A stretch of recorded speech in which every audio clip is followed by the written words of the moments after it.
এই জন্য সম্পদকে মূল্যায়ন করা, রিজিক আল্লাহ পাক দিয়েছেন বলেই সব যে ঢেলে দিতে হবে, এটা ভালো না, এই কাজটা ঠিক না। আল্লাহ পাক আজকে আপনাকে হয়তো 1 কোটি টাকা দিয়েছেন, কালকে আল্লাহ না করুক 1000 টাকার জন্য মানুষের কাছে হাত পাততে বাধ্য করতে পারেন আল্লাহ পাক। এমনও কিন্তু দিন আসতে পারে, দিন সবার সবসময় সমান থাকে। আজকে আপনার কাছে 1 কোটি টাকা আছে, কিছু মনে হচ্ছে না, কালকে কে জানে আল্লাহ না করুক যে 1000 টাকা কারো কাছে চাইতে হচ্ছে, 1000 টাকার জন্য ঠেকে গেছেন, হতে পারে না? রিজিককে মানুষ তাজিম না করলে রিজিক দূরে চলে যায়। দুটো বিষয় খেয়াল রাখবেন, দুটো বিষয়। এক হচ্ছে মাঝে মাঝে মনের মধ্যে কিছু আমল করার ইচ্ছা আসে না? মনে হলো যে আচ্ছা একটু 10টা আয়াত পড়ি, মনে আসে না? মাঝে মাঝে এমন মনে হয় না? ওই সময় এই যে মনের মধ্যে যে এই ইরাদাটা জাগ্রত হওয়া, এটাকে আমরা বলি ওয়ারিদ। অন্য ভাষায় আপনি বলতে পারেন মেহমান। কি বলতে পারেন? এটা আল্লাহর পক্ষ থেকে আপনার কলবের মধ্যে মেহমান হিসেবে এসেছে। এখন আপনি যদি আমলটা করেন, সেই মেহমান বারবার আপনার কলবে আসবে। যদি আপনি ওই সময় আমলটা না করেন, মেহমান চলে যাবে, মেহমান অসম্মানিত হলে পরে আর আসবে না। একইভাবে রিজিক আল্লাহ পাক দিয়েছেন, এর তাজিম যদি করতে পারেন রিজিক বেশি আসবে। রিজিকের তাজিম সম্মান করতে না পারলে রিজিক আসবে না, বেশি কমে যাবে। উসমান রাদিয়াল্লাহু আনহু সবচেয়ে ধনী ছিলেন না? কেন জানেন? কেন? এটা কি জানেন কেন ধনী ছিলেন? একে তো তিনি প্রচুর দান সদকা করতেন, এটা তো আপনারা জানেনই। আরেকটা জিনিস অনেকে জানে না, তিনি উটের পিঠে বসেছিলেন, কিছু একটা খাচ্ছিলেন, এই 2-1 দানা পড়ে গেছে নিচে। উটের পিঠ থেকে নেমেছেন, নেমে সেই দানা উঠিয়েছেন, পরিষ্কার করেছেন, ধুয়েছেন, আবার খেয়েছেন। তার এই 2-4টা দানার কোনো কিন্তু মানে পরোয়া না করলেও চলে, তার প্রচুর অর্থ সম্পদ আছে। এত অর্থ সম্পদ যে তাবুক যুদ্ধের দিন 30,000 সেনাবাহিনীর দায়িত্ব নিয়েছেন। 30,000 সেনাবাহিনীর দায়িত্ব নিয়েছেন। সেনাবাহিনী যাবে, থাকবে, খাবে, তাবু টাঙাবে, সব দায়িত্ব তার। 30,000 সেনাবাহিনীর দায়িত্ব নেওয়া কি চারটাখানি কথা? তো এই সাহাবী এই কয়েকটা খাবারের দানা উঠিয়ে খেলেন। নবী সাল্লাল্লাহু আলাইহি ওয়াসাল্লাম বলেছিলেন যে তোমাকে আল্লাহ পাক রিজিক বাড়িয়ে দিবেন না কেন? তুমি রিজিকের যে তাজিম বা যে সম্মান তুমি করো, এর বদৌলতে আল্লাহ পাক তোমাকে বেহিসাব রিজিক দিবেন। দুইটা বিষয় খেয়াল রাখবো। আমলের মেহমান হৃদয়ের মধ্যে আসলে তাকে ফিরাই না দেওয়া, তাহলে সেই মেহমান কিন্তু আর আসবে না। মেহমানকে মূল্যায়ন করলে মেহমান বারবার আসবেন ইনশাআল্লাহ। আর রিজিকের তাজিম না করলে রিজিক কিন্তু আপনার ঘরে বেশি বেশি আসবে না। এমনি তো হারামের যুগ, এমনি সুদের যুগ, এমনি ঘুষের যুগ। অলমোস্ট এভরি ফ্যামিলি সুদখোর এখন, অলমোস্ট এভরি ফ্যামিলি। মেয়েরা স্পেশালি যারা শাশুড়ি টাইপের, আপনারা মাইন্ড করেন না, তাদের সাইকোলজি যে এতই নিচে নেমে গেছে এখন যে আমার মেয়ে জাহান্নামে যায় যাক। হ্যাঁ, আমার মেয়ে জাহান্নামে যায় যাক, সমস্যা নাই, দুনিয়াতে সে যেন ভালো থাকে। এটা কেন বললাম? একটা সুদখোরের ঘরে তুলে দিতে সে দ্বিধাবোধ করতেছে না, একটা দুর্নীতিবাজের ঘরে তুলে দিতে দ্বিধাবোধ করতেছে না, একটা ঘুষখোরের ঘরে তুলতে দ্বিধাবোধ করতেছে না, হ্যাঁ, একটা মানে কি বলবো মাদক সেবী, ড্রাগ এডিক্টেড বা এই যে আর কি বলবো ফাসেক জালেম, এই ধরনের ঘরে উঠাই দিতেও সে দ্বিধাবোধ করছে না। 5তলা বাড়ি চাই আমার মেয়ে 5তলা বাড়ি থেকে সুখে থাকবে। এই যে সুখের ডেফিনেশন এখানে দিয়েছেন আপনারা। এই জন্য কত হাজার হাজার মেয়ের জীবন নষ্ট করে দিয়েছেন আপনারা। আমার কথা মাইন্ড করে না, হাজার হাজার মেয়ের জীবন মায়েরা নষ্ট করে দিয়েছে, শুধুমাত্র মেয়েদের দুনিয়াবি সুখ এর সংজ্ঞাটা বুঝতে ভুল করার কারণে। এর নাম যদি সুখী হইতো, তাহলে অমুসলিমরা সুখী না কেন? পশ্চিমারা সুখী না কেন? ওরা আত্মহত্যা করে কেন? এইভাবে মেয়েদের জীবন নষ্ট করেছেন। অথচ অল্প যদি হালাল রিজিকও হতো, আল্লাহ পাক তাকে বরকত দিতেন, সুখে থাকতো। আল্লাহ পাক আপনাদেরকে রিজিকের মূল্য বোঝা, তাজিম করার তৌফিক দান করেন, আমিন। অনেক ভিতরে চলে যাচ্ছে আমি, সময় আমাদের হাতে আরো শর্ট হয়ে আসতেছে। তো এখানে একটা কথা বলে দিব যে রিজিকের প্রসঙ্গ যেহেতু আসছে, যে হালাল খেতে হবে আমাদেরকে, হারামের দ্বারস্থ হওয়া যাবে না।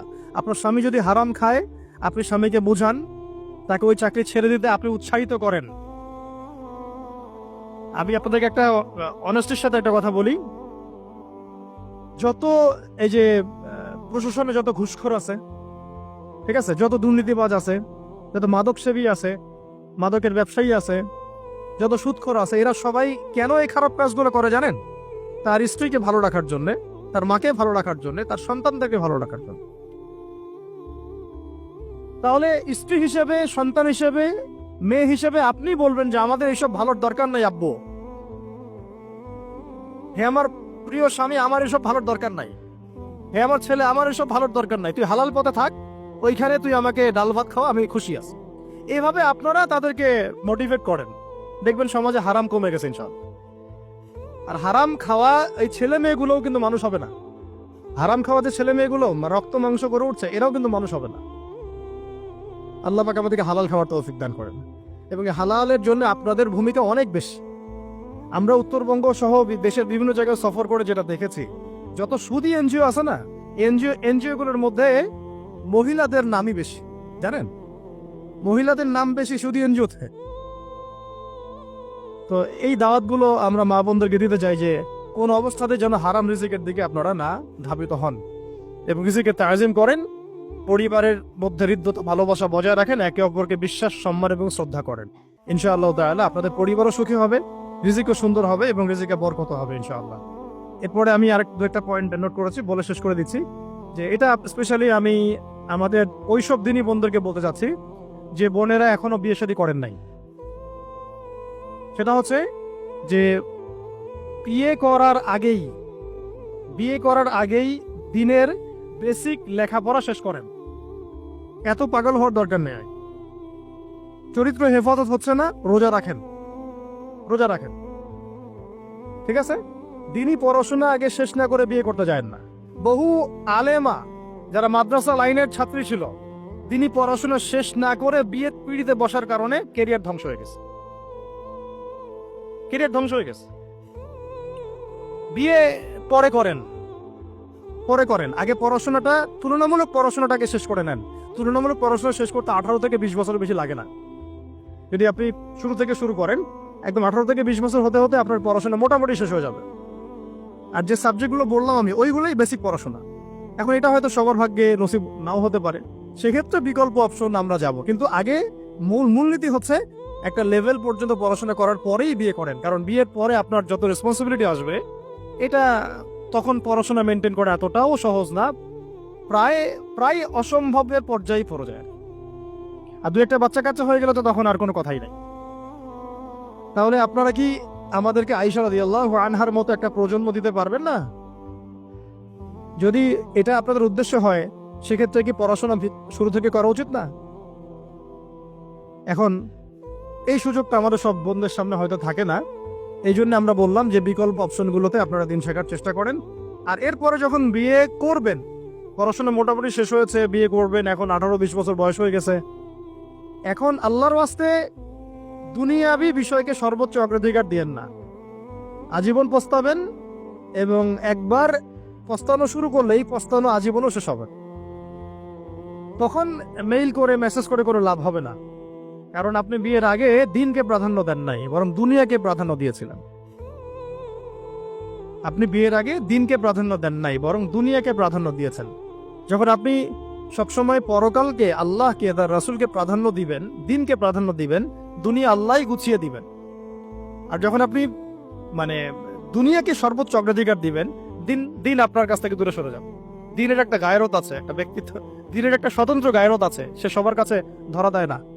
যে তাকে মূল্যায়ন করে তার কাছেই দিন আসে, যে তাকে মূল্যায়ন করে না তার কাছে দিন আসে না। দিনদার ছেলেকে প্রাধান্য না দিয়ে বিয়ে করতে যায় না, জীবনটা ধ্বংস হয়ে যাবে। হ্যাঁ, আমি বলছি না দিনদার ছেলে মাদ্রাসাতেই থাকে, না, জেনারেল লাইনেও থাকতে পারে, ডক্টরও হতে পারে, ইঞ্জিনিয়ারও হতে পারে, কিন্তু এটা বাহ্যিকভাবে এটাকে জাস্টিফাই করাটাও ডিফিকাল্ট। কিছু ক্রাইটেরিয়া দেখে আপনি একটু আন্দাজ করতে পারেন, পুরোপুরি হয়তো কখনোই বুঝতে পারবেন না।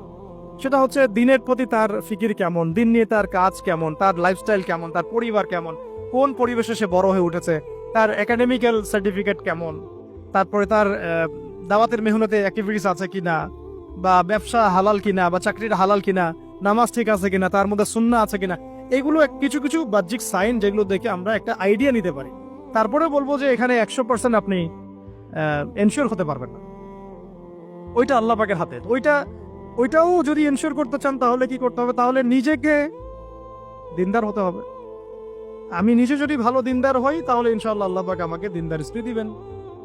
নিজে দিনদার না, তাহলে কি রেডিমেড দিনদার ছেলে আসবে? কখনই আসবে না। দোয়া করতে হবে, রব্বানা হাব লানা মিন আজওয়াজিনা ওয়া যুররিয়াতিনা কুররাতু আ'য়ুন ওয়াজআলনা লিল মুত্তাকিনা ইমামা, দোয়া করতে হবে যে রব্বি হাবলি মিনাস সালিহিন, রব্বি হাবলি মিন লাদুনকা যুররিয়াতান তাইয়্যিবা ইন্নাকা সামিউদ দুআ। এই বিষয়গুলো দিকে খেয়াল রাখবেন। আর শরীয়তের মেজাজ মাথায় রাখা। শরীয়তের মেজাজের কথাটা আজকে এই জন্য বলছি যে আমরা আমাদের দেশে যে প্রবলেমটা দেখি, ইসলামের পূর্ণাঙ্গ বিষয়গুলো মানুষ মাথায় রাখতে চায় না। ইসলামে যেমন নামাজ, রোজা, হজ, যাকাত আছে, ইসলামে কিন্তু দাওয়াত, তাবলিগ, জিহাদও আছে, তাই না? ইসলামে কিন্তু শরিয়া আইনও আছে, হুদুদ, কিসাস আছে, ইত্যাদি আছে। আমাদের সমাজে দেখেন নামাজ শব্দ পরিচিত কিন্তু কিসাস শব্দ পরিচিত না। কিসাস মানে কয়জন জানেন যে কিসাস শব্দ অর্থ কি? অনেকে জানে না। কিন্তু কিসাস একটা কোরআনের একটা ফান্ডামেন্টাল বিধান যে কেউ যদি আপনার চুরি করে হাত কেটে ফেলতে হয়, কেউ যদি ব্যভিচার করে বেত্রাঘাত করতে হয়, বিবাহিত হলে রজম করতে হয়, কেউ যদি মোরতাদ হয় তারও মৃত্যুদণ্ড শাস্তি আছে, কেউ সাতেমে রাসূলকে গালি দিয়েছে তারও মৃত্যুদণ্ড আছে। এরকম অনেক বিধান আছে, হুদুদ এবং কিসাস আছে। হত্যার বদলে হত্যা, চোখের বদলে চোখ, জানের বদলে জান। আমাদের সমাজে এগুলো পরিচিত না। নামাজ পরিচিত কিন্তু, তাসবিহ তাহলিল পরিচিত, ঠিক আছে? এরকমই সমাজেও বহু বিবাহ এটা অপরিচিত। হ্যাঁ, আপনি একটা বিয়ে করে বাইরে 4টা 5টা 6টা মেয়ের সাথে খারাপ সম্পর্ক করলে সমাজ এটাকে প্রমোট করে, এটাকে কাছে আসার গল্প নাম দেয় আর কি। কিন্তু একটা মেয়ের পুরো জীবনের রেসপন্সিবিলিটি আপনি নেবেন হালাল ভাবে, তখন সমাজ আপনাকে বাঁকা চোখে দেখবে এবং বিতর্কিত করবে। তা আমরা এখনো ওই ইসলামের ওই মেজাজে যাইতে পারি নাই। আমার মেয়েকে বড় করার সময় এটা তার মাথায় ছোট থেকে দেওয়া উচিত যে হ্যাঁ, ইসলামে কিন্তু বহু বিবাহের ব্যাপারও আছে, ওকে ওইভাবেই ওই মেজাজেই বড় করা উচিত। এখানে আরেকটা প্রশ্ন আসতে পারে যে এটা তো ঐচ্ছিক। অবশ্যই ঐচ্ছিক, কেউ চাইলে করতে পারে, কেউ চাইলে নাও করতে পারে, সবার উপর এটা ফরজ না, কখনোই না। এবং এটাকে আমরা বড় বড় স্কেলে এটাই সুন্নত এটাও বলতে পারবো না। ওইটা একটা নির্দিষ্ট প্রেক্ষাপটে অ্যাপ্লাই করার বিষয় ছিল। এবং উহুদের যুদ্ধ হয়ে গেছে, অনেক মেয়ে এতিম হয়ে গেছে। এখন এই মেয়েগুলো দায়িত্ব কে দিবে? বহু বিবাহের ব্যাপারটাতে আসলো তখন সূরা নিসার আয়াত যে তোমরা এখন পছন্দ হলে মাসনা সুলাসা রুবা করতে পারো। এটা কাউকে ফরজ করা হয় নাই, কারোর উপরে ফরজ করা হয় নাই। যার সামর্থ্য আছে তোমরা করতে পারো।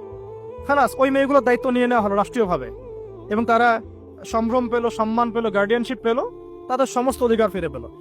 এটা ইসলামের একটা বিধান আছে।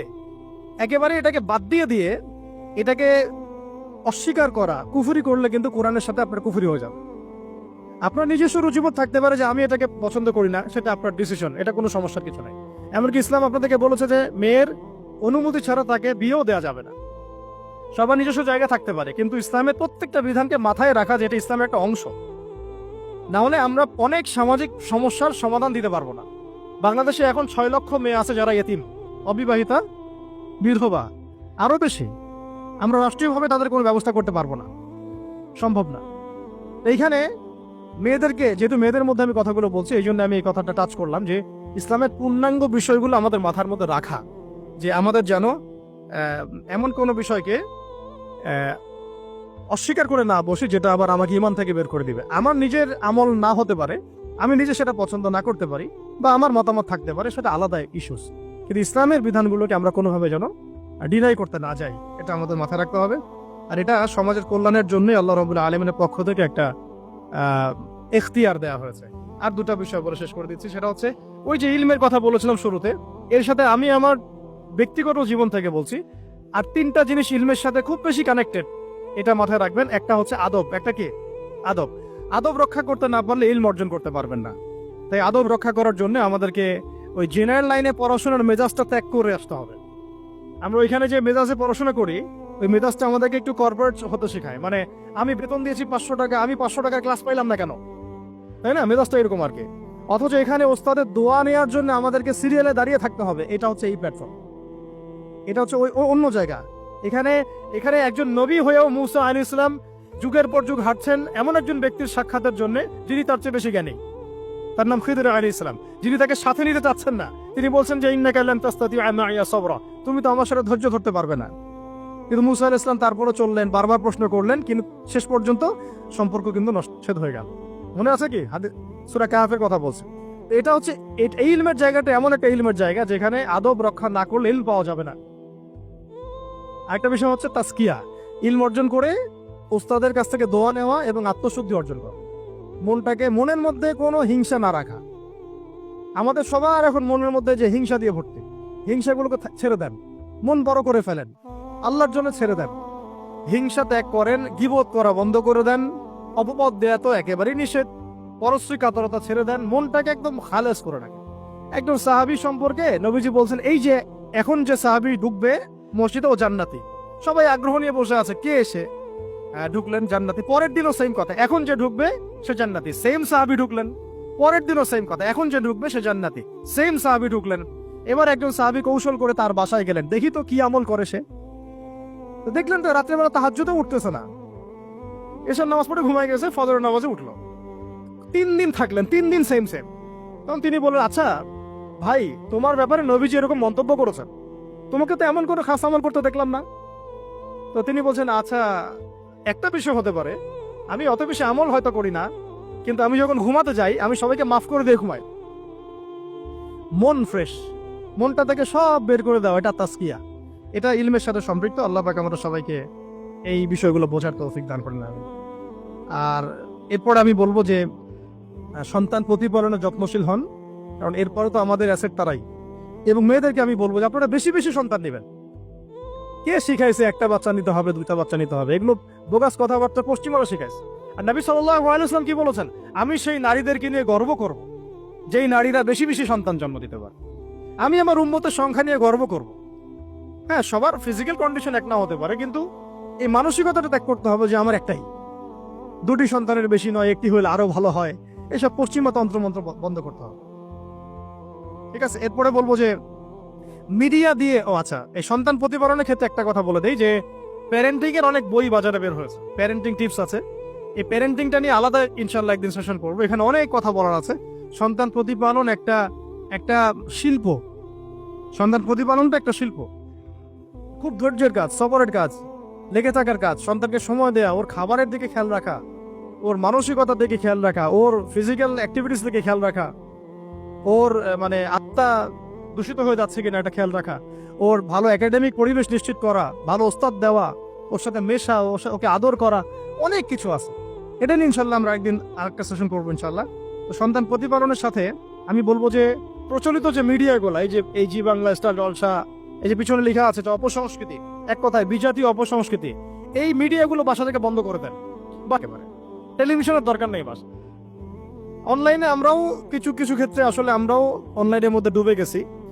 আমি নিজেও ফিকির করছি, চেষ্টা করছি এখান থেকে বের হওয়ার জন্য। আপনারাও বের হন, মানে প্র্যাকটিক্যাল জীবনে আসেন। এটা একটা ভার্চুয়াল জগৎ, এখান থেকে আমরা যা দেখি এটা আমাদের মাথার মধ্যে প্রভাব বিস্তার করে। বহু সামাজিক ঘটনা এবং পারিবারিক অঘটন এই ফেসবুক, ইউটিউব থেকে হচ্ছে। এই কন্টেন্ট গুলো দেখা আমাদেরকে বন্ধ করতে, বাস্তবতার সাথে এগুলো কোনো সম্পর্ক নাই। আমাদের কিতাব পড়ার অভ্যাস বেশি করে বাড়াতে হবে, ওস্তাদদের সোহবতে যাওয়া, আমল করা, কান্নাকাটি করা, দোয়া করা, ইস্তেগফার করা, আল্লাহর সাথে কানেকশন। আল্লাহ পাক আমাদেরকে মিডিয়ার এই রং ঢং, বলি আমি, মিডিয়ার এই রং ঢং গুলো ত্যাগ করতে হবে। মিডিয়া একটা কিছু দেখলে আমাকে কেন কিনতে হবে? কেন আমি একটা মিডিয়াতে দেখলাম যে এরকম একটা নতুন অর্নামেন্টস আসছে, আমাকেই কেন কিনতে হবে? কেন আমি ওটার জন্য আমার বাসা চাপ দিব? কেন ওইটা আমি আমার পরিবারের ফাসাদ সৃষ্টি করার কারণ হবে? প্রয়োজন নাই। আর আমাদের মানে মাদ্রাসার মেয়েদেরকেও এসব থেকে দূরে রাখতে হবে, মিডিয়া থেকে দূরে রাখতে হবে। মানে সব মিডিয়া উপকারী না, বরং মিডিয়ার মধ্যে 99% ইসলামিক মিডিয়া না। যদি এটা হতো যে সব এর মধ্যে অ্যাটলিস্ট 10% ইসলামিক মিডিয়া, তাহলে বলতাম ওগুলো অ্যাটলিস্ট দেখেন। এখানে কিন্তু সেই সুযোগটাও পাচ্ছেন না। খুব কম মিডিয়া আমাদেরকে প্রকৃত বিষয়টা শেখায় এবং সত্যের কাছাকাছি নিয়ে আসে। বেশিরভাগ মিডিয়াই প্রতারণাপূর্ণ এবং কর্পোরেট সেকশন, এগুলো থেকে আল্লাহ পাক আমাদেরকে দূরে থাকার তৌফিক দান করেন এবং এই কালচারগুলো ছেড়ে দেন। হিন্দুদের কালচারের সাথে আমাদের কি সম্পর্ক? আমরা মুসলিম, আমরা মুহাম্মদ সাল্লাল্লাহু আলাইহি ওয়াসাল্লামের উম্মাহ, আমাদের সাথে মুশরিকদের কি সম্পর্ক? আমরা কেন ওদের সংস্কৃতি গ্রহণ করব? কিসের জন্মদিন, কিসের মৃত্যু দিবস, হ্যাঁ, কিসের এসব গায়ে হলুদ, কিসের এসব বৌভাত, এগুলো কি? এগুলোর সাথে আমাদের কি সম্পর্ক? আমাদের সাথে সম্পর্ক হচ্ছে হিজাবের, সালাতের, তাসবির, সিজদার, জায়নামাজের, আতরের, খুশবুর, মিসওয়াকের। আমাদের সাথে এগুলো সম্পর্ক। আমাদের সাথে সম্পর্ক হিজাবের, আমাদের সাথে সম্পর্ক ইসলামিক ক্যালিগ্রাফির, ইসলামিক, আমাদের সাথে সম্পর্ক কোরআনের, হাদিসের, সিরাতের, লেখাপড়া, ইলমি পরিবেশের, তাসাউফের। এগুলো আমাদের কালচার। তো কালচার খুব ইম্পর্টেন্ট। কালচার থেকে দূরে সরে গেলে আমাদের আকীদা নষ্ট হয়ে যায়। আল্লাহ পাক আমাদেরকে আমাদের কালচার ধরে রাখার তৌফিক দান করেন। আর দুটো কথা হচ্ছে, হিজাবে কঠিন হন, হিজাব একটু কঠোর হয়ে যান। এটা নিয়ে হয়তো আলোচনা শুনেছেন আপনারা, আমি জানি না পয়েন্টে এসেছিল কিনা। হিজাবে আরো অনেক কঠিন হতে হবে আমাদেরকে, আস্তে আস্তে আরো। একবারে তো হয়তো আপনারা সবকিছু শক্ত করে ধরতে পারবেন না, অ্যাটলিস্ট আপনার ধারাবাহিকতা বজায় রাখ। হিজাবে অনেক কঠিন হওয়ার চেষ্টা করি। আমাদের অনেক দিনই বোনকে আমরা একটু ক্যাজুয়াল দেখি হিজাবের ব্যাপারে, এটা থেকে আপনার বের হওয়ার তৌফিক দান করেন, আমিন। আর একটা মেয়েদেরকে একটা নসিহত করবো, স্পেশালি যে অল্পে তুষ্ট থাকেন, অল্পে তুষ্ট থাকেন, ইনশাল্লাহ জীবনে সুখী হয়ে যাবেন ইনশাল্লাহ। আর শেষ কথা হচ্ছে, আলেমা হওয়ার চেষ্টা করেন, আলেমা হওয়ার চেষ্টা করেন, দায়ী হওয়ার চেষ্টা করেন, এবং মেয়েদের মধ্যে ব্যাপক দাওয়াতি কাজ করার চেষ্টা করেন। এইটা জীবনের লক্ষ্য উদ্দেশ্য বানায় নেন ইনশাল্লাহ। আপনার জীবনের লক্ষ্য যদি এমনই হয়, দেখবেন এমনই জীবন সঙ্গী আপনি পেয়েছেন যার জীবনের লক্ষ্য সেম, তখন দুজনে মিলে আপনি কাজ করতে পারবেন ইনশাল্লাহ। আমাদের এখন প্রচুর আলেমা দরকার, আমাদের প্রচুর দায়ী বোন দরকার, আমাদের মুআল্লিমা শিক্ষিকা বোন দরকার, ঠিক আছে? আমাদের প্রত্যেকটা ডিপার্টমেন্টে এরকম যোগ্যতা সম্পন্ন দিনী বোনদেরকে দরকার। এইটা তো আর একা আমাদের পক্ষে গড়ে তোলা সম্ভব না। সবাই আমরা যদি হাত লাগাই এবং আমাদের উম্মাকে নিয়ে ফিকির করি, ইনশাআল্লাহ তাআলা আজকে যে বিষয়গুলো আলোচিত হলো, এগুলো ইনশাআল্লাহ শুধু তাত্ত্বিক কথাবার্তায় সীমাবদ্ধ থাকবে না। আদম আলাইহিস সালাম যখন জান্নাতে ছিলেন, তখনও তার কাছে হৃদয়ের মধ্যে কিছুটা শূন্যতা অনুভব হয়েছে, যেটা আল্লাহ রাব্বুল আলামিন হাওয়া আলাইহিস সালামকে দিয়ে পূর্ণ করেছেন। এবং তার বুকের পাঁজরের হাড় থেকেই তার স্ত্রীকে আল্লাহ পাক সৃষ্টি করেছেন। এবং উভয়ের প্রতি আল্লাহ পাকের নির্দেশ কিন্তু সমান ছিল। এমন না যে আদম আলাইহিস সালামকে বলা হয়েছে এই গাছের কাছেও যেও না, হাওয়া আলাইহিস সালামকে বলা হয় না, এই ব্যাপারটা কিন্তু এমন নয়। বরং উভয়ের প্রতি সমান আদেশ ছিল, ওয়ালা তাকরাবা হাদিহিস শাজারা। তাকরাবা শব্দটা দ্বিবচন, তোমরা দুজনের কেউই এই গাছের কাছে যাবে না। অর্থাৎ আল্লাহ পাকের যে আদেশগুলো আসমানি কিতাবের মাধ্যমে আমাদের কাছে এসেছে, এগুলো নারী এবং পুরুষের জন্য সমান।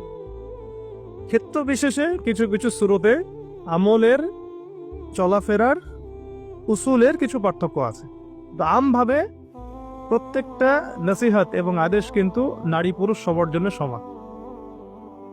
আমরা যদি চাই যে বাংলাদেশের মাটিতে দিন প্রতিষ্ঠা করতে, তাহলে শুধুমাত্র পুরুষদের ভূমিকা যথেষ্ট না, কোশ্চিনকালও যথেষ্ট না। কারণ প্রত্যেকটা পুরুষই কোনো না কোনো মায়ের সন্তান, কোনো স্ত্রীর স্বামী, কোনো বোনের ভাই, অথবা কোনো মেয়ের বাবা। তাহলে যদি শুধু পুরুষবাচক শব্দে আমরা সমাজ সংস্কার করতে যাই, আমরা ব্যর্থ হব। দুঃখের সাথে বলতে হচ্ছে, এটা কিছু কিছু ক্ষেত্রে আমাদের আত্মসমালোচনার দরকার আছে। আমরা পুরুষদের মধ্যে যে পরিমাণ মেহনত করছি এবং করার পরিকল্পনা করছি, তার 50% আমরা মেয়েদেরকে নিয়ে ফিকির করছি না। যে কোনো দিনই বোন যদি হেদায়েতপ্রাপ্ত হন আল্লাহর পক্ষ থেকে, তারপরে সে যে পড়াশোনা করবে, এই পড়াশোনা করার মতো উপযুক্ত প্রতিষ্ঠানও আমরা তাদেরকে দিতে পারি না। নিরাপত্তা, পর্দা এবং সহজলভ্যতা, যে সহজেই সে জ্ঞান শিখবে নিরাপত্তার সাথে, পর্দার সাথে, বাসার কাছাকাছি, মাহরামদেরকে সাথে নিয়ে, এমন পরিবেশ কিন্তু হাজারে একটা মেয়েও পাচ্ছে বলে আমার মনে হয় না। তো এই অবস্থা চলতে থাকলে আমরা ইসমাইল আলাইহিস সালামদেরকে জন্ম দিতে পারবো না। যদি প্রত্যেকটা পরিবারের কর্তা ইব্রাহিম না হন এবং মায়েরা হাজরা আলাইহিস সালাম এবং সারা আলাইহিস সালামের মতো না হন, তাহলে তো ইসমাইলি প্রজন্ম আমরা জন্ম দিতে পারবো না।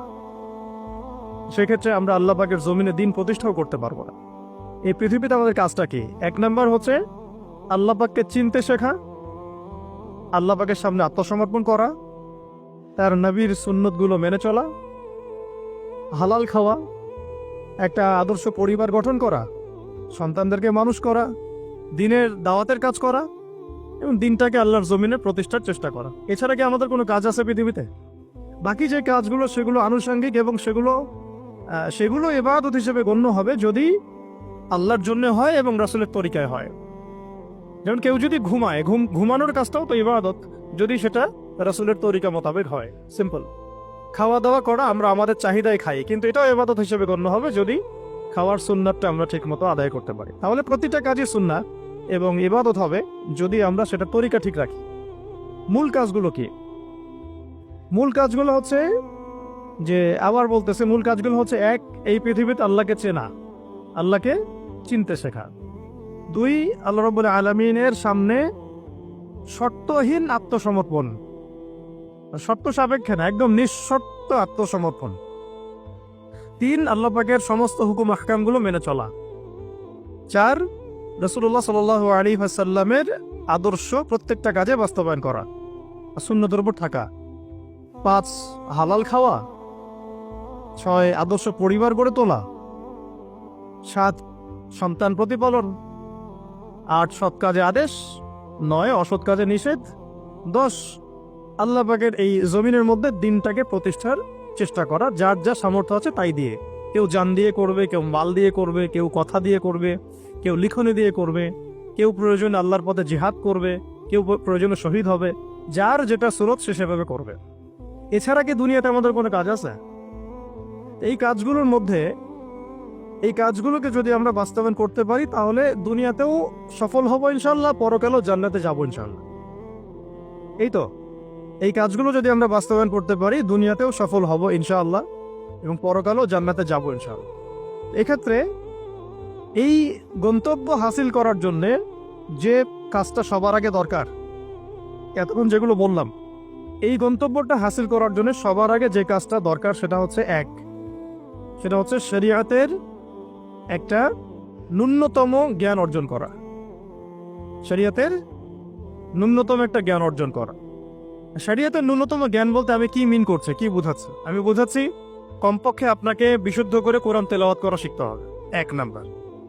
এর সাথে আপনাকে আরবি ভাষা কিছুটা হলেও শিখতে হবে যাতে আপনি কোরআনটা বুঝতে পারেন।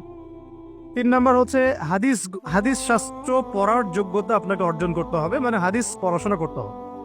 4 নাম্বার, নবী সাল্লাল্লাহু আলাইহি ওয়াসাল্লামের পবিত্র সিরাত অর্থাৎ জীবনী, এটা আপনাকে পড়তে হবে। মনে থাকবে তো? লিখে নেন। 5 নাম্বার হচ্ছে, 1 নাম্বার কি বলেছিলাম? বিশুদ্ধ কোরআন তিলাওয়াত। তারপরে বলেছি আরবি ভাষা শিক্ষা করা। তারপরে বলেছি হাদিস পাঠ। তারপরে বলেছি সিরাত পাঠ। 5 নাম্বার হচ্ছে আকীদা বিশুদ্ধ করা। আকীদা বিশুদ্ধ করা। আকীদার অনেক কিতাব আছে এবং আকীদার আর অনেক দার্সও আছে, এটা নিয়ে আমরা পরে আলোচনা করবো ইনশাআল্লাহ। 6 নাম্বার হচ্ছে আপনার ইসলামের ইতিহাস পড়াশোনা করতে হবে, ইসলামের ইতিহাসটা পড়াশোনা করতে হবে। 7 নাম্বার হচ্ছে ইসলামিক অর্থনীতি পড়াশোনা করতে হবে, ইসলামী অর্থনীতির জ্ঞান রাখতে হবে। 8 নাম্বার ইসলামিক পারিবারিক জীবন ব্যবস্থার জ্ঞান অর্জন করতে হবে, ইসলামিক পারিবারিক জীবন ব্যবস্থার জ্ঞান অর্জন করতে হবে। 9 নাম্বার সন্তান প্রতিপালন কিভাবে করতে হয়, ইসলামিক প্যারেন্টিং এর জ্ঞান অর্জন করতে হবে। 10 নাম্বার হচ্ছে যে ফিকহের জ্ঞান অর্জন করা। ফিকহ মানে হচ্ছে তুলনামূলক যে মাসলা মাসাইলগুলো না জানলে আমরা আমল করতে পারবো না, এই মাসলা মাসাইলগুলো জেনে নেওয়া, যেটাকে আমরা বলি যে ফরজে আইনের জ্ঞান, ফরজে আইনের জ্ঞান। তাহলে এখানেও 10টা পয়েন্ট বের হয়ে আসলো, তাই না? তাহলে আমার সাথে একটু রিপিট করেন। প্রথমে বলেছি ইলম অর্জনের ক্ষেত্রে আপনাকে কোরআনের আগে কোরআন দিয়ে শুরু করতে হবে, মানে কোরআন যিনি তেলাওয়াত করতে পারেন না তিনি হতভাগা। মুসলিম পরিবারে জন্মগ্রহণ করেও যিনি কোরআন তেলাওয়াত করতে পারেন না, আমি মনে করি না এই পৃথিবীতে তার চেয়ে হতভাগা কেউ আছে, আমি মনে করি না। মানে কোরআনের সাথেই সম্পর্ক নাই, মানে আল্লাহর কিতাবই সে তেলাওয়াত করতে পারে না, তো সে এই পৃথিবীর সম্পদ নয় বরং বোঝা। আল্লাহ পাক আমাদের সবাইকে আল্লাহর কিতাব শেখার তৌফিক দান করবেন। এটা 1 নাম্বার। এখান থেকে শুরু হবে পড়াশোনা। আগেই একটা আদনান ভাইয়ের বই নিয়ে নিলাম, আগে একটা অমুক স্কলারের বই নিয়ে নিলাম, আগে একটা তমুক স্কলারের বই নিয়ে নিলাম, এভাবে পড়াশোনা শুরু করতে হয় না। পড়াশোনা শুরুটাই হবে আপনার কোরআন থেকে। সব বন্ধ, আগে কোরআন তেলাওয়াত থেকে শুরু করতে। তারপরে আপনি আরবি ভাষায় আসবেন, হাদিস পড়বেন, সিরাত পড়বেন, ইতিহাস পড়বেন, অর্থনীতি পড়বেন, আস্তে আস্তে পড়বেন। এভাবে ফিকহের জ্ঞান, আকীদার জ্ঞান, সন্তান প্রতিপালন, ইসলামিক এই জীবন ব্যবস্থা বা পারিবারিক জীবন ব্যবস্থার জ্ঞানগুলো অর্জন করা। তো ইনশাআল্লাহ আমরা এই জ্ঞানগুলো অর্জনের চেষ্টা করবো তো ইনশাআল্লাহ।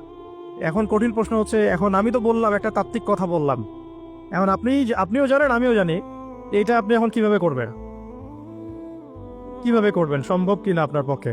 কারণ এখানে অনেকেই, বেশিরভাগই হয়তো বা জেনারেল ব্যাকগ্রাউন্ডের মানুষ, যারা অনার্সে পড়েছেন, মাস্টার্স পড়েছেন বা এখন ফ্যামিলি লাইফে আছেন, কেউ কখনোই মাদ্রাসার দুয়ারেও যেতে পারেন নাই। তাই এখন যদি আপনি এগুলো শুরু করতে চান তাহলে আপনার সামনে অপশন কি? আসলে আপনি কি আবার শুরু থেকে মাদ্রাসায় ভর্তি হতে পারবেন? উত্তর হচ্ছে না। তাহলে সেকেন্ড অপশন হচ্ছে মাদ্রাসা ভিত্তিক যদি শর্ট কোর্স চালু করা হয়, সেই শর্ট কোর্সগুলো আপনাকে করতে হবে, এছাড়া তো কোনো অপশন নাই। 3 নম্বর আরও প্রশ্ন আসবে, এটা কি আপনি অফলাইনে সব জায়গায় মুভ করে করে করতে পারবেন? উত্তর হচ্ছে না। যদি আপনার অফলাইনে আপনার সামনে কোনো সুযোগ থাকে তাহলে তো ভালো, যে আপনার বাসার পাশে একটা মাদ্রাসা আছে বা আপনার এলাকাতে একটা সুন্দর মাদ্রাসা আছে, এটা থাকলে তো আলহামদুলিল্লাহ এবং ভালো, আমরা চাই সেটাই হোক। কিন্তু সবার ক্ষেত্রে এটা পসিবল হয়ে ওঠে না, এই কারণে অনলাইনের কোর্সগুলোর দিকেও একটু ফোকাস করতে পারেন, যাতে ঘরে বসে পর্দার সাথে আপনি কোর্সগুলো করতে পারেন। 4 নম্বর পয়েন্ট হচ্ছে এই কোর্সগুলো করলেই আবার সব শেখা যায় না, কারণ অনলাইনের কোর্সগুলো তো আপেক্ষিক, এগুলো সব সামনাসামনি বসে তো পড়ানো হয় না, এই কারণে ইফেক্টটা আসে না। এই যে সামনে বসে লেকচার দিচ্ছে, এটার যে ইম্প্যাক্ট, এটা অনলাইন লেকচার শোনার ইম্প্যাক্টটা সেম না কখনোই। এই জন্য আমরা সবসময় বলি যে ওস্তাদদের সামনে গিয়ে দার্স নেওয়া আর কি। এই সুযোগটা তো সবাই সব মেয়ে পাচ্ছেন না, এই জন্য আমরা আপনাদের প্রতি আহ্বান করব এবং আমরাও উদ্যোগ নেওয়ার চেষ্টা করব, যাতে প্রত্যেকটা বিভাগীয় শহরে অ্যাটলিস্ট প্রত্যেকটা বিভাগীয় শহরে মেয়েদের জন্য একটা স্বনামধন্য একটা আদর্শ দিনী মার্কাজ প্রতিষ্ঠা করা যায়, যেখানে অফলাইনে আমাদের দিনী বোনরা এসে সপ্তাহে 2 দিন 3 দিন দিন শিখবেন। এতে ইনশাল্লাহ 1 বছর অনলাইনে পড়ার চাইতে বেশি ফায়দা হবে ইনশাল্লাহ। কিন্তু এই কাজটা আমার একার পক্ষে করা সম্ভব না, ওনার একার পক্ষে করা সম্ভব না, তো এটা আবার আমাদের সবাইকেই হাত লাগাতে হবে। আমার কাছে এত অর্থ সম্পদ নাই, আমার কাছে কোনো জায়গা জমিও নাই, থাকলে আমরা আল্লাহর রাস্তা ফি সাবিলিল্লাহ দিয়ে দিতাম। যাদের কাছে আছে তারা এগিয়ে আসেন, প্রতিষ্ঠান গড়ে তোলেন, প্রত্যেকটা এলাকায় একটা করে মেয়েদের মার্কাজ গড়ে তোলেন, টিচারদেরকে আমরা ট্রেন করে দিব ইনশাল্লাহ, সিলেবাস আমরা দিয়ে দিব ইনশাল্লাহ, মল্লিমা আমরা পাঠাবো ইনশাল্লাহ। একটা এলাকার বোনদেরকে যেন বাইরে যেতে না হয়, সে এলাকার মধ্যেই তারা 100 জন 50 জন বসে বসে দিন শিখবে। সম্ভব না এটা করা? অনেক আগেই সম্ভব ছিল এবং জরুরিও ছিল, কিন্তু আমরা অন্যদিকে বেশি ফোকাস করছি, মেয়েদেরকে সত্যি এখানে আমরা অবহেলার মধ্যে রেখেছি। এখন আমার মেয়ে হয়েছে বলে আমি খুব কনসিয়াস যে আমি এখন মেয়ে নিয়ে কি করবো, আমার মেয়েকে আমি কিভাবে বড় করবো। এখন তো আমি মেয়েকে পড়তে অন্য কোথাও পাঠাবো না, কারণ সিকিউরিটি কনসার্ন। আমি আমার মেয়েকে কোথাও মেসে থাকতে দিব না, সিকিউরিটি কনসার্ন, এবং আমাদের গায়রতের খেলাফ, ব্যক্তিত্বের খেলাফ।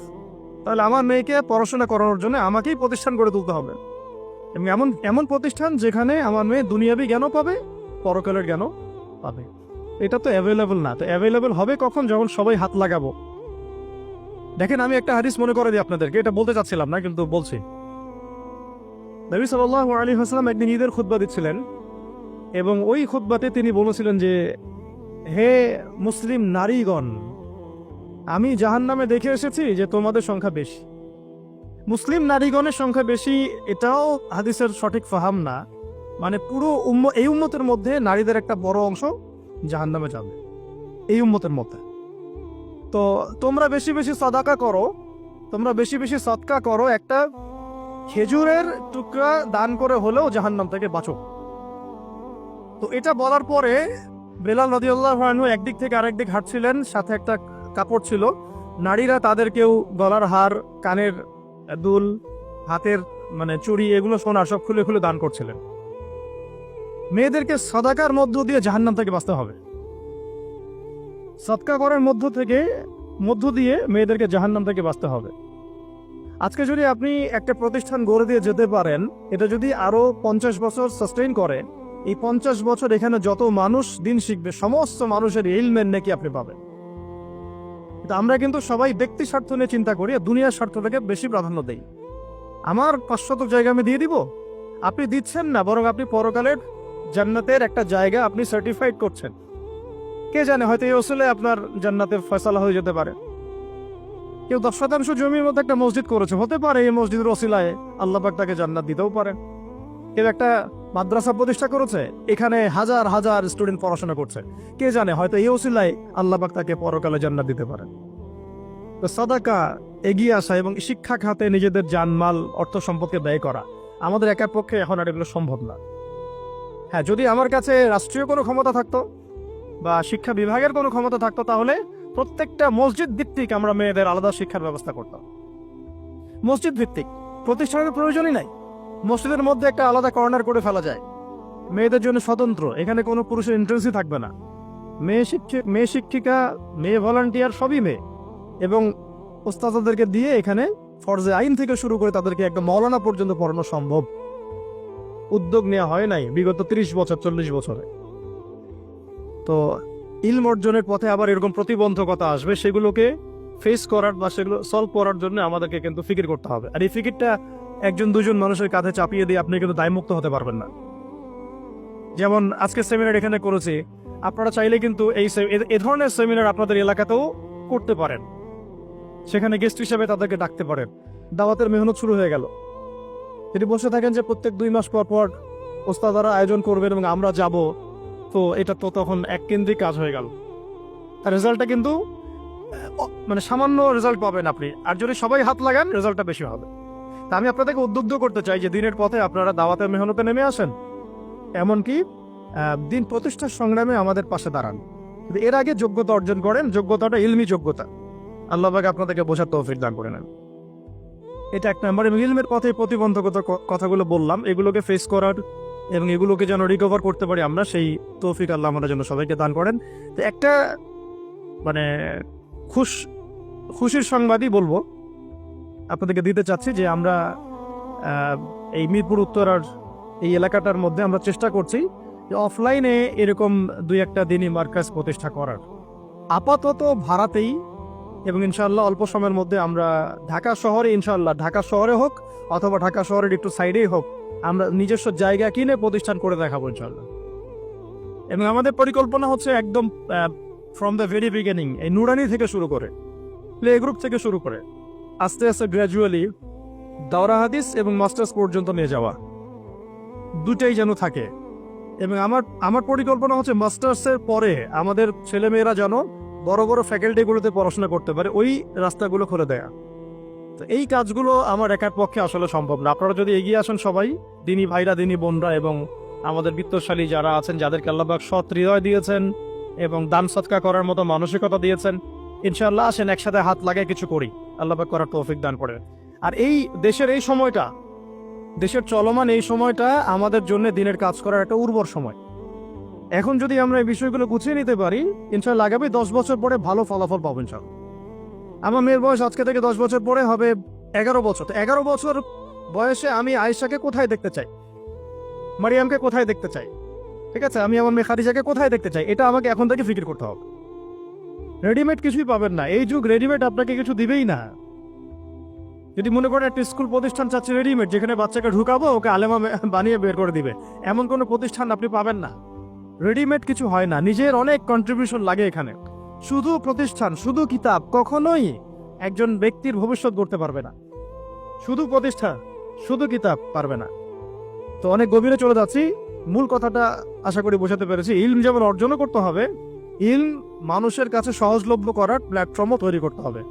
আল্লাহ পাক আপনাদের সবাইকে এগিয়ে আসার তৌফিক দান করেন, আমিন। আসেন শুরু করি, আমরা শুরু করি ইনশাআল্লাহ। আল্লাহ বল তারা বেশি সম্মানিত যারা প্রথমে শুরু করে। যদি আমরা এরকম 5টা প্রতিষ্ঠান করে ফেলি ঢাকায়, তখন দেখবেন দিনী বোনের অভাব নাই, অনেক হাজার হাজার বোন আসছেন সেমিনারে। কিন্তু তারা আসছেন কখন? যখন এটা রেডি হয়ে গেছে তখন। আর আপনারা এসেছেন কখন? যখন কিছুই ছিল না তখন। তো এটা লাই আসতে আমি এটা কখনো সমান হবে না। আল্লাহ পাক আমাদেরকে অগ্রজ হওয়ার তৌফিক দান করে নেন। ইলমের সাথে 2 নম্বর যে পয়েন্টটা নোট আউট করবেন সেটা হচ্ছে বেশি বেশি আমল করা। আমলবিহীন ইলমের কোনো মূল্য নাই, আমলবিহীন ইলমের কোনো মূল্য নাই। এখন আমল করাটা কি খুব কঠিন? আমি আপনাদেরকে আমার ওস্তাদের একটা কথা বলি। আমার ওস্তাদ আমাদেরকে শিখিয়েছেন, বলেছেন যে আমল প্রতিদিন করা, অল্প হলেও প্রতিদিন করা। প্রতিদিন আপনি 10 পারা পড়তে পারবেন না হয়তো, ঠিক আছে, 2 পৃষ্ঠা পড়েন। প্রতিদিন আপনি হয়তো 20টা হাদিস পড়তে পারবেন না, 2টা হাদিস পড়েন। প্রতিদিন হয়তো আমরা তাহাজ্জুদ, চাশত, আওয়াবিন, ফরজ, সুন্নাহ সব একসাথে হয় না, তাই না? তো ঠিক আছে, আপনি 8 রাকাত করে পড়তে পারছেন না, 2 করে না হয় পড়েন। 2 রাকাত তাহাজ্জুদ পড়েন, তাহাজ্জুদ হক আদায় হয়ে গেল। সকালে 2 রাকাত নামাজ পড়ে নেন, 4টার হক আদায় হয়ে গেল। এইভাবেই মানে কথা হচ্ছে যে আমল করা, নিয়মিত করা, যদিও সেটা অল্প হয়, এটা কিন্তু কঠিন কিছু না। আল্লাহ পাক যার জন্য সহজ করে দেন তার জন্য সহজ। অজু করে ওয়াশরুমে গিয়েছেন, অজু করে ফেলেন, অজু দিয়ে 2 রাকাত নামাজ পড়ে ফেলেন। চলতে ফিরতে, আপনারা তো ঘরের কাজে বেশি ব্যস্ত থাকেন, চলতে ফিরতেই সুবহানাল্লাহ, আলহামদুলিল্লাহ, লা ইলাহা ইল্লাল্লাহ, আল্লাহু আকবার পড়তে থাকেন, আস্তাগফিরুল্লাহ ওয়া আতুবু ইলাইহি পড়তে থাকেন, দরুদ শরীফ পড়তে থাকেন। এমন না যে ঘটা করে সবসময় আমলে বসতে হবে, এটা জরুরি না। প্রতিটা কাজের সাথে আমল আছে।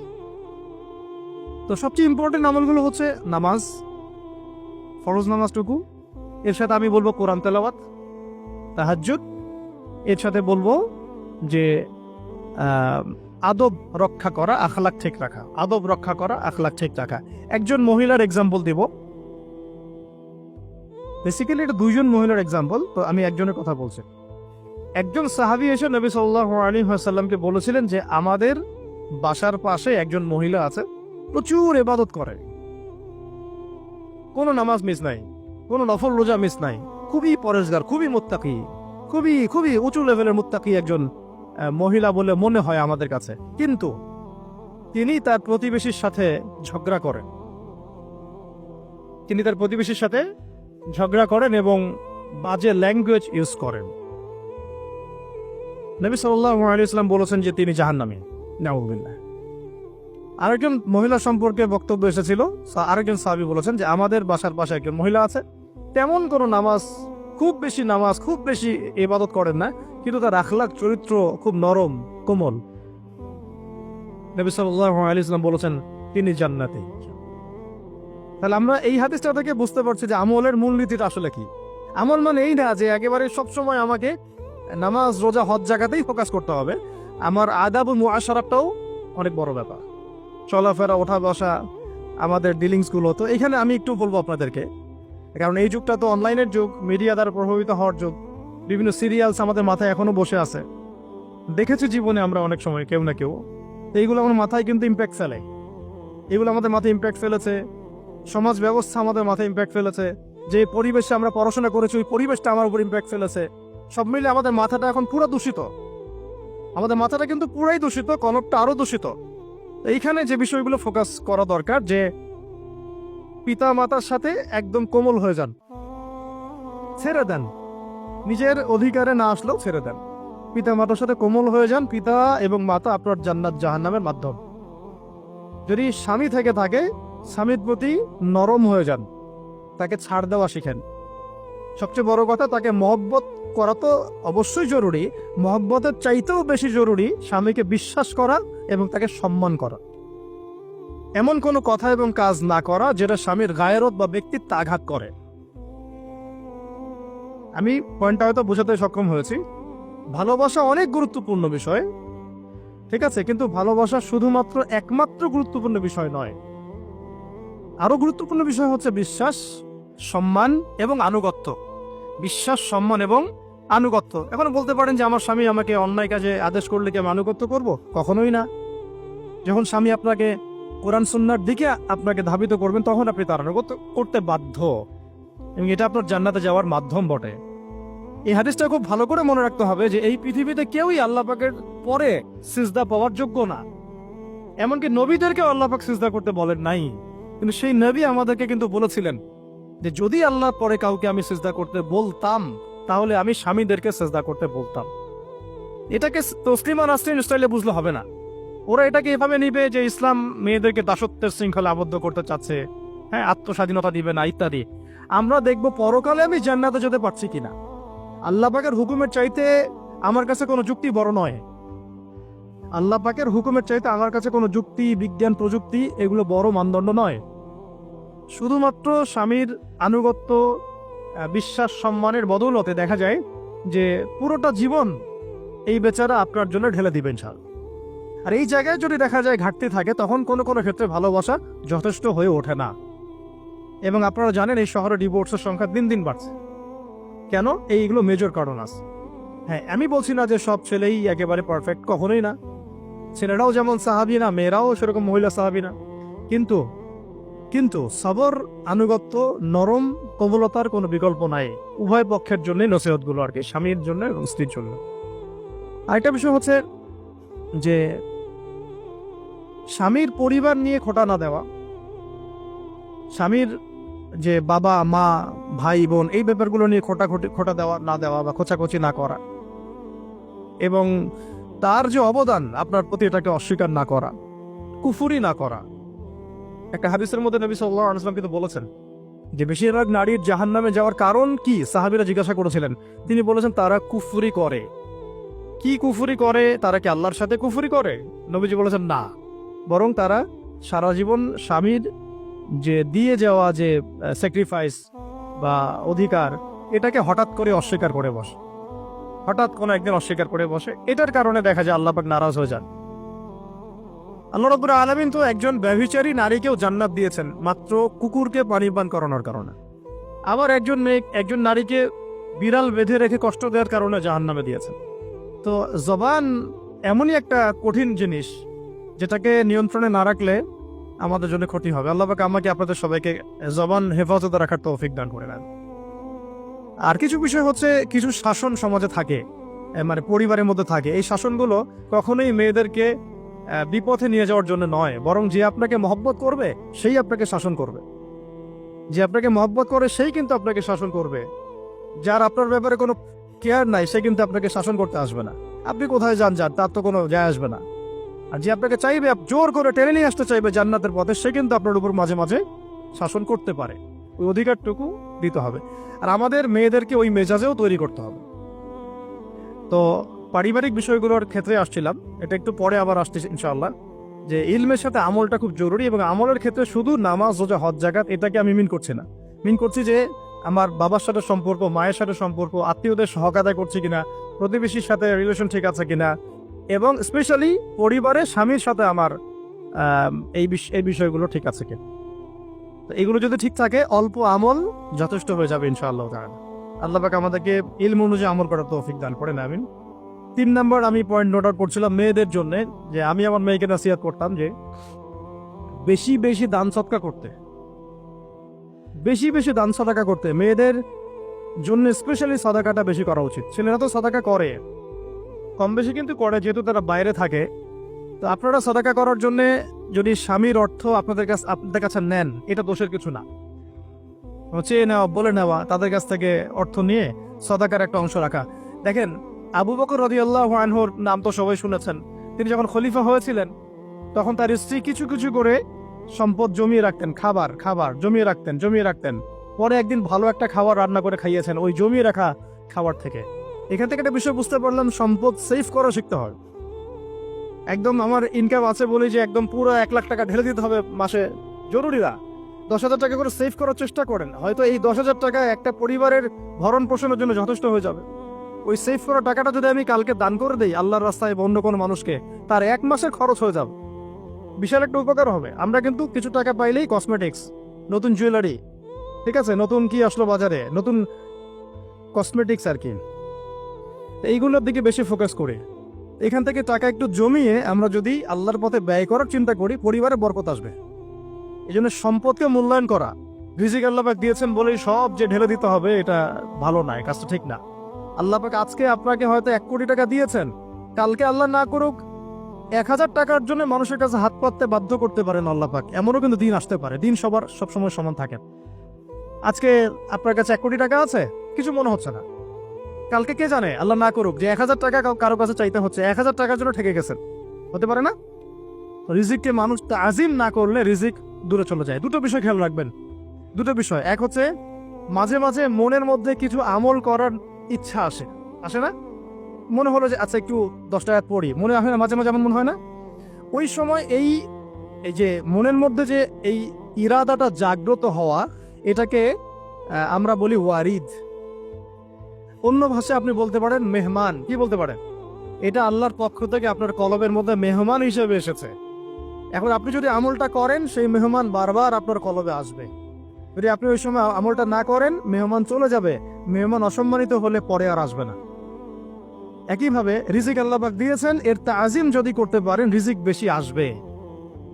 রিজিকের তাজিম সম্মান করতে না পারলে রিজিক আসবে না, বেশি কমে যাবে। উসমান রাদিয়াল্লাহু আনহু সবচেয়ে ধনী ছিলেন না? কেন জানেন? কেন? এটা কি জানেন কেন ধনী ছিলেন? একে তো তিনি প্রচুর দান সদকা করতেন, এটা তো আপনারা জানেনই। আরেকটা জিনিস অনেকে জানে না, তিনি উটের পিঠে বসেছিলেন, কিছু একটা খাচ্ছিলেন, এই 2-1টা দানা পড়ে গেছে নিচে। উটের পিঠ থেকে নেমেছেন, নেমে সেই দানা উঠিয়েছেন, পরিষ্কার করেছেন, ধুয়েছেন, আবার খেয়েছেন। তার এই 2-4টা দানার কোনো কিন্তু মানে পরোয়া না করলেও চলে, তার প্রচুর অর্থ সম্পদ আছে। এত অর্থ সম্পদ যে তাবুক যুদ্ধের দিন 30,000 সেনাবাহিনীর দায়িত্ব নিয়েছেন, 30,000 সেনাবাহিনীর দায়িত্ব নিয়েছেন। সেনাবাহিনী যাবে, থাকবে, খাবে, তাঁবু টাঙাবে, সব দায়িত্ব তার। 30,000 সেনাবাহিনীর দায়িত্ব নেওয়া কি চারটাখানি কথা? তো এই সাহাবী এই কয়েকটা খাবারের দানা উঠিয়ে খেলেন। নবী সাল্লাল্লাহু আলাইহি ওয়াসাল্লাম বলেছিলেন যে তোমাকে আল্লাহ পাক রিজিক বাড়িয়ে দিবেন না কেন? তুমি রিজিকের যে তাজিম, যে সম্মান তুমি করো, এর বদৌলতে আল্লাহ পাক তোমাকে বেহিসাব রিজিক দিবেন। দুইটা বিষয় খেয়াল রাখবো। আমলের মেহমান হৃদয়ের মধ্যে আসলে তাকে ফিরায় না দেওয়া, তাহলে সেই মেহমান কিন্তু আর আসবে না। মেহমানকে মূল্যায়ন করলে মেহমান বারবার আসবেন। আর রিজিকের তাজিম না করলে রিজিক কিন্তু আপনার ঘরে বেশি বেশি আসবে না। এমনি তো হারামের যুগ, এমনি সুদের যুগ, এমনি ঘুষের যুগ। অলমোস্ট এভরি ফ্যামিলি সুদখোর এখন, অলমোস্ট এভরি ফ্যামিলি। মেয়েরা স্পেশালি যারা শাশুড়ি টাইপের, আপনারা মাইন্ড করেন না, তাদের সাইকোলজি যে এতই নিচে নেমে গেছে এখন যে আমার মেয়ে জাহান্নামে যায় যাক, হ্যাঁ আমার মেয়ে জাহান্নামে যায় যাক, সমস্যা নাই, দুনিয়াতে সে যেন ভালো থাকে। এটা কেন বললাম? একটা সুদখোরের ঘরে তুলে দিতে সে দ্বিধাবোধ করতেছে না, একটা দুর্নীতিবাজের ঘরে তুলে দিতে দ্বিধাবোধ করতেছে না, একটা ঘুষখোরের ঘরে তুলতে দ্বিধাবোধ করতেছে না, একটা মানে কি বলবো মাদক সেবী, ড্রাগ এডিক্টেড বা এই যে আর কি বলবো ফাসেক জালেম, এই ধরনের ঘরে উঠাই দিতেও সে দ্বিধাবোধ করছে না। 5 তলা বাড়ি চাই আমার মেয়ে 5 তলা বাড়ি থেকে সুখে থাকবে। এই যে সুখের ডেফিনেশন এখানে দিয়েছেন আপনারা। এই জন্য কত হাজার হাজার মেয়ের জীবন নষ্ট করে দিয়েছেন আপনারা। আমার কথা মাইন্ড করে না, হাজার হাজার মেয়ের জীবন মায়েরা নষ্ট করে দিয়েছে শুধুমাত্র মেয়েদের দুনিয়াবি সুখ এর সংজ্ঞাটা বুঝতে ভুল করার কারণে। এর নাম যদি সুখী হইতো তাহলে অমুসলিমরা সুখী না কেন? পশ্চিমারা সুখী না কেন? ওরা আত্মহত্যা করে কেন? এইভাবে মেয়েদের জীবন নষ্ট করেছেন। অথচ অল্প যদি হালাল রিজিকও হতো, আল্লাহ পাক তাকে বরকত দিতেন, সুখে থাকতো। আল্লাহ পাক আপনাদেরকে রিজিকের মূল্য বোঝার তাজিম করার তৌফিক দান করেন, আমিন। অনেক ভিতরে চলে যাচ্ছে আমি, সময় আমাদের হাতে আরো শর্ট হয়ে আসতেছে। তো এখানে একটা কথা বলে দিব যে রিজিকের প্রসঙ্গ যেহেতু আসছে, যে হালাল খেতে হবে আমাদেরকে, হারামের দ্বারস্থ হওয়া যাবে না। আপনার স্বামী যদি হারাম খায়, আপনি স্বামীকে বুঝান, তাকে ওই চাকরি ছেড়ে দিতে আপনি উৎসাহিত করেন। আমি আপনাদেরকে একটা অনেস্টির সাথে একটা কথা বলি, যত এই যে প্রশাসনে যত ঘুষখোর আছে, ঠিক আছে, যত দুর্নীতিবাজ আছে, যত মাদক সেবী আছে, মাদকের ব্যবসায়ী আছে, যত সুদখোর আছে, এরা সবাই কেন এই খারাপ কাজগুলো করে জানেন? তার স্ত্রীকে ভালো রাখার জন্য, তার মাকে ভালো রাখার জন্য, তার সন্তানদেরকে ভালো রাখার জন্য। তাহলে স্ত্রী হিসেবে, সন্তান হিসেবে, মেয়ে হিসেবে আপনি বলবেন যে আমাদের এইসব ভালোর দরকার নাই আব্বু, হে আমার প্রিয় স্বামী, আমার এসব ভালোর দরকার নাই, হে আমার ছেলে, আমার এসব ভালোর দরকার নাই, তুই হালাল পথে থাক, ওইখানে তুই আমাকে ডাল ভাত খাওয়া, আমি খুশি আছি। এভাবে আপনারা তাদেরকে মোটিভেট করেন, দেখবেন সমাজে হারাম কমে গেছে ইনশাআল্লাহ। আর হারাম খাওয়া এই ছেলে মেয়েগুলোও কিন্তু মানুষ হবে না। হারাম খাওয়াতে ছেলে মেয়েগুলো রক্ত মাংস করে উঠছে, এরাও কিন্তু মানুষ হবে না। আল্লাহ পাক আমাদেরকে হালাল খাওয়ার তৌফিক দান করেন, এবং হালালের জন্য আপনাদের ভূমিকা অনেক বেশি। আমরা উত্তরবঙ্গ সহ দেশের বিভিন্ন জায়গায় সফর করে যেটা দেখেছি, যত সুদী এনজিও আছে না, এনজিও গুলোর মধ্যে মহিলাদের নামই বেশি, জানেন? মহিলাদের নাম বেশি সুদী এনজিওতে। তো এই দাওয়াতগুলো আমরা মা বোনদেরকে দিতে চাই যে কোন অবস্থাতে যেন হারাম রিজিকের দিকে আপনারা না ধাবিত হন, এবং রিজিকের তাজিম করেন, পরিবারের মধ্যে হৃদ্যতা ভালোবাসা বজায় রাখেন, একে অপরকে বিশ্বাস, সম্মান এবং শ্রদ্ধা করেন। ইনশাআল্লাহ তাআলা আপনাদের পরিবারও সুখী হবে, রিজিকও সুন্দর হবে, এবং রিজিকে বরকত হবে ইনশাআল্লাহ। এরপরে আমি আর একটা পয়েন্ট নোট করেছি, বলে শেষ করে দিচ্ছি যে এটা স্পেশালি আমি আমাদের ওইসব দিনই বোনদেরকে বলতে চাচ্ছি যে বোনেরা এখনো বিয়ে শাদী করেন নাই। সেটা হচ্ছে যে বিয়ে করার আগেই দিনের বেসিক লেখাপড়া শেষ করেন। এত পাগল হওয়ার দরকার নেই। চরিত্র হেফাজত হচ্ছে না, রোজা রাখেন, ঠিক আছে? দিনই পড়াশোনা আগে শেষ না করে বিয়ে করতে যায় না। বহু আলেমা যারা মাদ্রাসা লাইনের ছাত্রী ছিল, দিনই পড়াশোনা শেষ না করে বিয়ে পিড়িতে বসার কারণে ক্যারিয়ার ধ্বংস হয়ে গেছে। বিয়ে পরে করেন, আগে তুলনামূলক পড়াশোনাটাকে শেষ করে নেন। তুলনামূলক পড়াশোনা শেষ করতে 18 থেকে 20 বছর বেশি লাগে না। যদি আপনি শুরু থেকে শুরু করেন, একদম 18 থেকে 20 বছর হতে হতে আপনার পড়াশোনা মোটামুটি শেষ হয়ে যাবে। আর যে সাবজেক্টগুলো বললাম আমি, ওইগুলোই বেসিক পড়াশোনা। এখন এটা হয়তো সবার ভাগ্যে নসিব নাও হতে পারে, সেক্ষেত্রে বিকল্প অপশন আমরা যাব। কিন্তু আগে মূলনীতি হচ্ছে একটা লেভেল পর্যন্ত পড়াশোনা করার পরেই বিয়ে করেন, কারণ বিয়ের পরে আপনার যত রেসপন্সিবিলিটি আসবে, এটা তখন পড়াশোনা মেনটেন করা এতটাও সহজ না, প্রায় প্রায় অসম্ভবের পর্যায়ে পড়ে যায়। আর দু একটা বাচ্চা কাচ্চা হয়ে গেলে তো তখন আর কোনো কথাই নেই। তাহলে আপনারা কি আমাদেরকে আয়েশা রাদিয়াল্লাহু আনহার মতো একটা প্রজন্ম দিতে পারবেন না? যদি এটা আপনাদের উদ্দেশ্য হয়, সেক্ষেত্রে কি পড়াশোনা শুরু থেকে করা উচিত না? এখন এই সুযোগটা আমাদের সব বোনদের সামনে হয়তো থাকে না, এই জন্য আমরা বললাম যে বিকল্প অপশনগুলোতে আপনারা দিন শেখার চেষ্টা করেন। আর এরপরে যখন বিয়ে করবেন, পড়াশোনা মোটামুটি শেষ হয়েছে, বিয়ে করবেন, এখন 18-20 বছর বয়স হয়ে গেছে, এখন আল্লাহর ওয়াস্তে দুনিয়াবি বিষয়কে সর্বোচ্চ অগ্রাধিকার দিয়েন না। আজীবন পস্তাবেন, এবং একবার পস্তানো শুরু করলেই পস্তানো আজীবনও শেষ হবে। তখন মেইল করে মেসেজ করে করে লাভ হবে না, কারণ আপনি বিয়ের আগে দিনকে প্রাধান্য দেন নাই, বরং দুনিয়াকে প্রাধান্য দিয়েছিলেন। আপনি বিয়ের আগে দিনকে প্রাধান্য দেন নাই, বরং দুনিয়াকে প্রাধান্য দিয়েছেন। যখন আপনি সবসময় পরকালকে, আল্লাহকে, তার রাসূলকে প্রাধান্য দিবেন, দিনকে প্রাধান্য দিবেন, দুনিয়া আল্লাহই গুছিয়ে দিবেন। আর যখন আপনি দুনিয়াকে সর্বোচ্চ অগ্রাধিকার দিবেন, দিন আপনার কাছ থেকে দূরে সরে যাবে। দিনের একটা গায়রত আছে, একটা ব্যক্তিত্ব, দিনের একটা স্বতন্ত্র গায়রত আছে, সে সবার কাছে ধরা দেয় না। যে তাকে মূল্যায়ন করে তার কাছেই দিন আসে, যে তাকে মূল্যায়ন করে না তার কাছে দিন আসে না। দিনদার ছেলেকে প্রাধান্য না দিয়ে বিয়ে করতে যায় না, জীবনটা ধ্বংস হয়ে যাবে। হ্যাঁ, আমি বলছি না দিনদার ছেলে মাদ্রাসাতেই থাকে, না, জেনারেল লাইনেও থাকতে পারে, ডক্টরও হতে পারে, ইঞ্জিনিয়ারও হতে পারে, কিন্তু এটা বাহ্যিকভাবে এটাকে জাস্টিফাই করাটাও ডিফিকাল্ট। কিছু কিছু ক্রাইটেরিয়া দেখে আপনি একটু আন্দাজ করতে পারেন, পুরোপুরি হয়তো কখনোই বুঝতে পারবেন না। সেটা হচ্ছে দিনের প্রতি তার ফিকির কেমন, দিন নিয়ে তার কাজ কেমন, তার লাইফস্টাইল কেমন, তার পরিবার কেমন, কোন পরিবেশে সে বড় হয়ে উঠেছে, তার একাডেমিক্যাল সার্টিফিকেট কেমন, তারপরে তার দাওয়াতের মেহনতে অ্যাক্টিভিটিস আছে কিনা, বা ব্যবসা হালাল কিনা, বা চাকরির হালাল কিনা, নামাজ ঠিক আছে কিনা, তার মধ্যে সুন্নাহ আছে কিনা। এগুলো কিছু কিছু বাহ্যিক সাইন, যেগুলো দেখে আমরা একটা আইডিয়া নিতে পারি। তারপরে বলবো যে এখানে 100% আপনি এনশিওর হতে পারবেন না, ওইটা আল্লাহ পাকের হাতে। ওইটাও যদি এনশিওর করতে চান, তাহলে কি করতে হবে? তাহলে নিজেকে দিনদার হতে হবে। আমি নিজে যদি ভালো দিনদার হই, তাহলে ইনশাআল্লাহ আল্লাহ পাক আমাকে দিনদার স্ত্রী দিবেন।